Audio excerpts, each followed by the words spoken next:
Bonjour.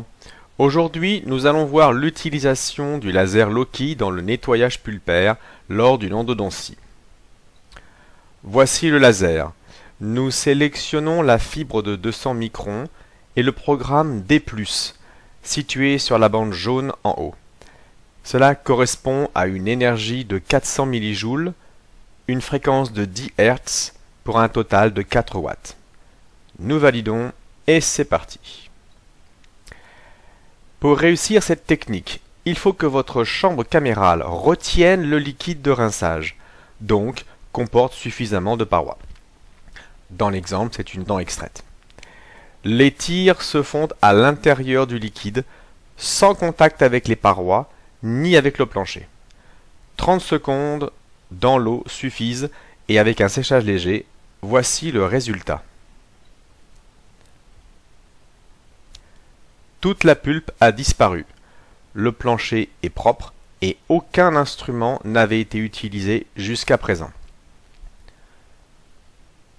On peut constater que les canaux sont aussi nettoyés pour leur plus grande part de la pulpe intracanalaire, ce qui facilitera le travail des instruments. Mais il s'agit d'une dent extraite. Donc, voici une dent sur un vrai patient, vivant, présentant une pulpe très épaisse.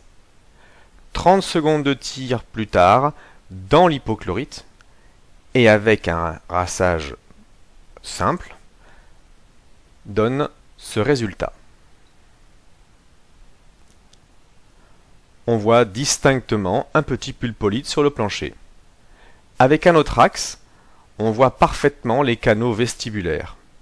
La pulpe a été entièrement éliminée sur le plancher, mais aussi dans les canaux. Il devient alors aisé de trouver le fameux 4e canal, quelle que soit sa position.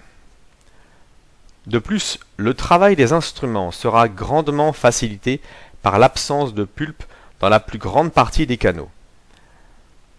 Moins de risque de fracture, mais surtout, si on a pris soin de désinfecter avant, beaucoup moins de stress en cas de casse, ce qui ne manquera pas d'arriver malgré tout. En effet, votre bout d'instrument sera dans un canal propre et désinfecté, et non englué dans la pulpe et enfermant les bactéries à l'apex.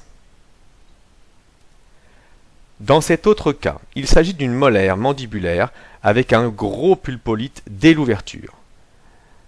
Passage du laser dans l'hypochlorite, on voit que cela finit par faire de la mousse, et après séchage, les parois du pulpolite apparaissent nettement. Vous pouvez l'éliminer avec des ultrasons, une sonde, une petite fraise boule à votre convenance. On recommence l'opération jusqu'à atteindre le pencher pulpaire. Un dernier nettoyage en mode D+, et voilà l'entrée des canaux parfaitement visible. Nous avons transformé une endodontie difficile avec risque d'instruments abîmés par le pulpolite, et donc cassable, en une endodontie facile. Comme vous pouvez le constater, la pulpe est quasiment éliminée des canaux, les instruments fatigueront moins, et vous aurez moins de stress de casse. Voilà tout l'intérêt de cette technique, avant toute instrumentation, je le rappelle. N'hésitez pas à vous abonner à cette chaîne pour la faire vivre. Laissez-moi vos commentaires. Likez si vous avez aimé. Cela améliorera le référencement dans YouTube. Merci et à une prochaine fois.